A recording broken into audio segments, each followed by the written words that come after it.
the bedroom because we spend so much time here. And in the bedroom, we're going to look at 3 areas. First, the bed area itself. Second, lighting throughout the bedroom. And third would be the chest of drawers. So first, as we look at the bed, many of us have the same bed that we moved into the house with.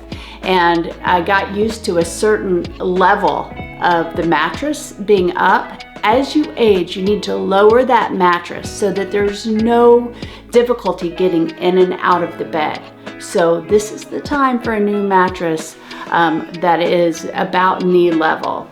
Second, keep things beside the bed that make it safe, like a flashlight, like extra glasses, and power cords, all of those things that you can just reach for with your hands.